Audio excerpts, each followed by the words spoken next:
And the Finnish, what I've learned about the Finnish businesses is that they deploy technology a great deal to solve water problems, to solve all kinds of infrastructure problems, but also educational problems. For example, we work with the University of Helsinki on what is called the DIA Summit, the Digital Academy Summit. Every year we host it here to help universities prepare and also focus on digital skilling of young people. You can't have the digital revolution. Yes, you must invest in that digital infrastructure that they're talking about here, but where is the skills supply line coming from? You need those young people to be trained, our education system to transform and understand that the digital economy is quite critical in that way.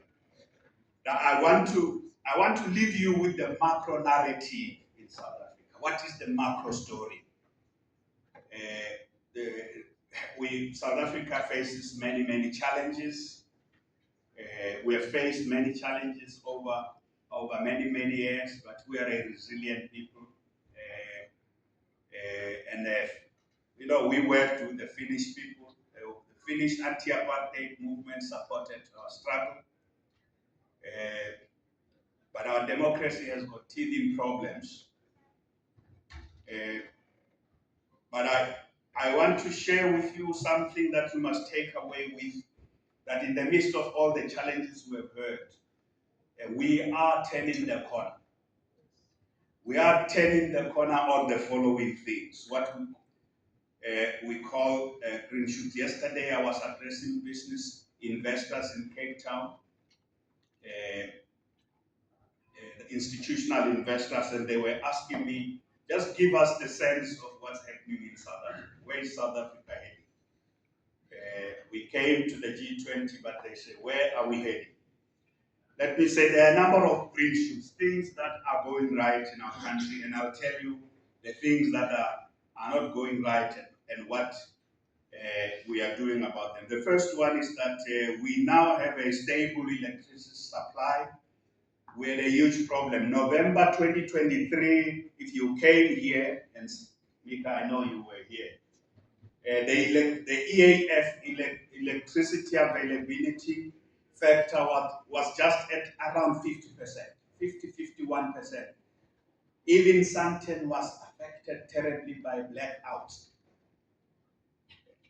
Electricity supply was a big issue. Now on the electricity supply, we are ranging between 65 and 70%. So over the last 2 years, and it is a result of major reforms of the electricity sector.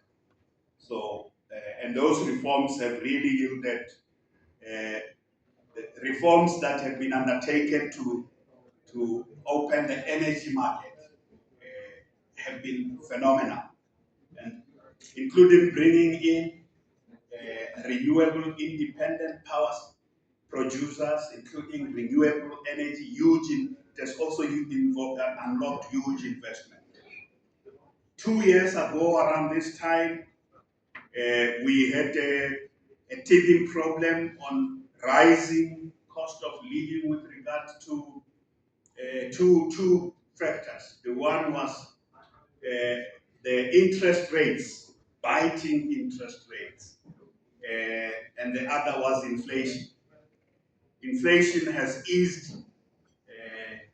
It has eased quite significantly at the moment, and that's why the Minister of Finance even announced that essentially we kind of now targeting 3%. I know there's a debate on that, but inflation is a big issue. Interest rates are a big issue because the cost of capital. Those you want to finance your business, or you're financing your home, you're financing your car, when the interest rates are high, it's very tight for people. So the easing of interest rates and the easing of interest rates releases a bit of money back to people, and it's a very good macroeconomic environment in there, and also lower inflation basically helps people to cope with the cost, the pricing of particularly foodstuff. When inflation is high, it's very difficult for people. We have just emerged, been removed from the grey list. It's a very, very important. If you find yourself in that grey list, you don't come out unless you really, really have demonstrated your financial system is credible, and then so we were in trouble a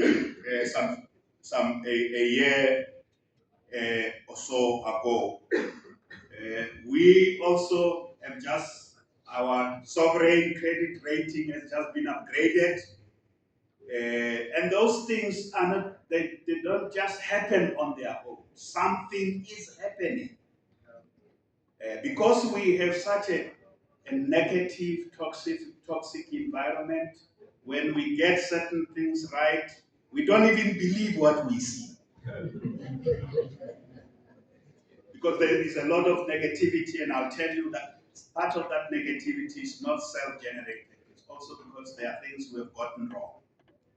Like we have a commission called the Mandala Commission. When you listen to the stories about law enforcement and the criminal capture of law enforcement agencies, that's part of what feed the negative. But we, if you look at the GDP numbers and all the forecasts, we have been in a long negative GDP growth rate for a long time. But the numbers for the first time, the forecast is that we will go over 1% this year, up to 1.8%. That's what the World Bank forecast is. And that in 2027 we'll go to 2%. But we need at least 3% GDP growth rate to tackle the jobs that Shirin was talking about. The challenge in this country is that too many people are unemployed. If you don't deal with unemployment, all other things I'm talking about amount to nothing. And then just say something that I think we hosted the G20 in our country. We have rebuilt very strong ties with the world. Firstly, EU, we have cemented a very strong relationship with EU. And Finland, you are in that family. We are just like brothers and sisters, twins, who have rediscovered each other after getting lost. And you know why we've rediscovered each other? It's because there's someone making a lot of noise threatening all of us somewhere else. Yeah. I can tell you when Europeans were here last week, they felt so back at home. Because our partnership is not imposed and forced or born out of fear. It's born out of genuine effort to grow and collaborate together out of our own will. Our president has been going all over the continent, Asia, Europe, to cement this relationship. But we're also working with the US as a country. It's a big economy. You cannot ignore the US. It's a big economy. We have 700 companies, US companies here in South Africa. We work with them as well. They were at the G20 in the B20 of business.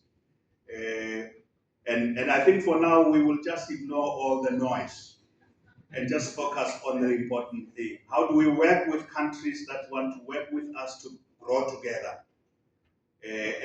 From a DBSA point of view, invest in the infrastructure that is critical. Infrastructure is everything.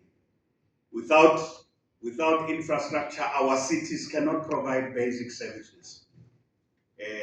That's why the DBSA is putting a lot of money in helping the cities to address their infrastructure problems. Water, sanitation, energy, roads, road infrastructure. We're also working with national government departments on this other important area. So our big challenge is the jobs, and that's why we are paying attention to the economy. the DBSA's infrastructure portfolio is a critical catalyst for economic development across the regions of our country, but also for integration in the continent. Regional integration is about scaling up this. If you are talking about digital infrastructure or you're talking about economic development zones in our continent, you're going to need the key players there. We work with the African Development Bank, we work with many multilateral development banks, Asian, European, Middle Eastern funds. We work with those North American funds to support and finance this development. And infrastructure is the lifeblood of every economy. Modern, reliable infrastructure is the lifeblood of the economy. And in that sense, we haven't worked with FinFund. I would like to talk to FinFund when we finish here, because we have very good partnerships with other development financing institutions. So ladies and gentlemen, thank you very much. By coming here with the Prime Minister this week and my friend, the Ambassador Metso, by coming here this week, you are coming to a country that is rebuilding itself from the ruins of state capture, the ruins of corruption that are weighing us down, including what puts negative energy, the ruins of infrastructure failure, municipalities that are not functioning properly. We are going to rebuild together, but an economy that must grow. And this is an African country. Every growth must also move the people in this country up. You need South African partners in that with you, and find the partners that you and them will have long-lasting Ubuntu relationship. Thank you very much.